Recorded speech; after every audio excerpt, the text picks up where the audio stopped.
Let me begin by making just a thumbnail definition of the geopolitical context in which we all find ourselves, including America. And in my perspective, that geopolitical context is very much defined by two new global realities. The first is that global political leadership, by which I mean the role of certain leading powers in the world, has now become much more diversified, unlike what it was until relatively recently. Relatively recently still, the world was dominated by the Atlantic world, as it had been for many centuries. It no longer is. Today, the rise of the Far East has created a new, but much more differentiated global leadership.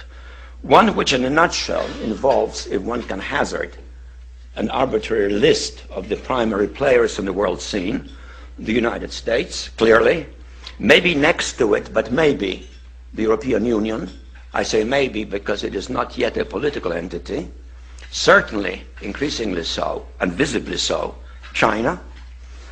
Russia, mainly in one respect only, because it is a nuclear power co-equal to the United States, but otherwise very deficient in all of the major indices of what constitutes global power.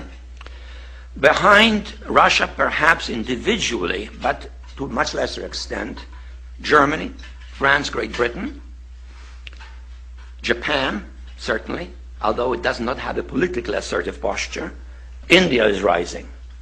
And then in the background of that, we have the new entity of G20, a much more diversified global leadership, lacking internal unity, with many of its members in bilateral antagonisms.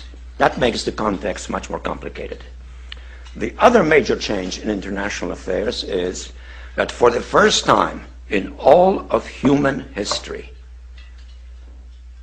mankind is politically awakened. That's a total new reality. Total new reality. It has not been so for most of human history until the last 100 years. And in the course of the last 100 years, the whole world has become politically awakened.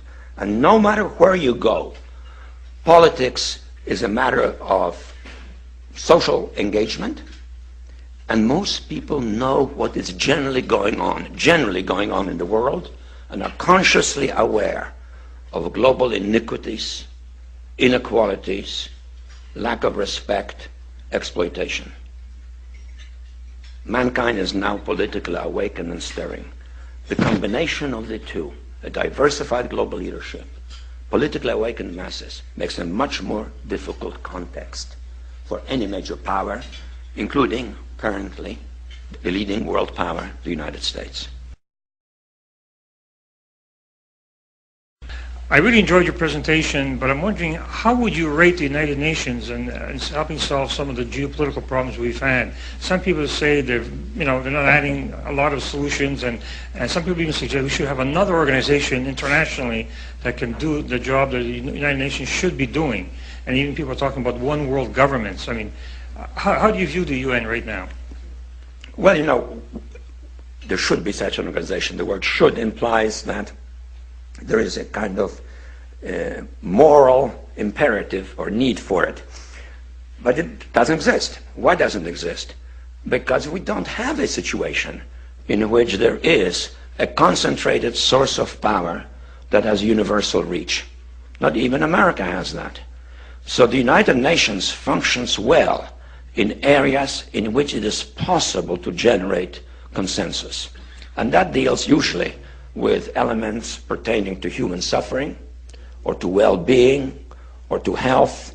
For example, the Food Organization, the Health Organization, the relief agencies, or arbitration of conflicts of secondary importance, in which the international community can kind of endorse what the UN is doing. But the UN is not a world government. The UN, when it comes to politics, is based on a fiction.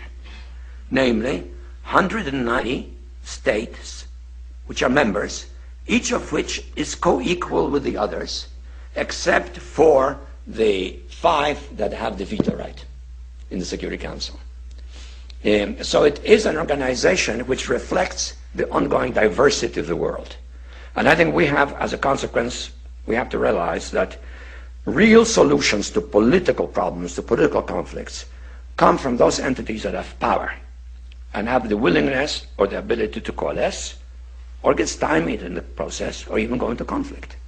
The UN can deal with areas regarding which there's a great deal of international consensus, like the ones I've mentioned. And that reality is going to continue for some time to come.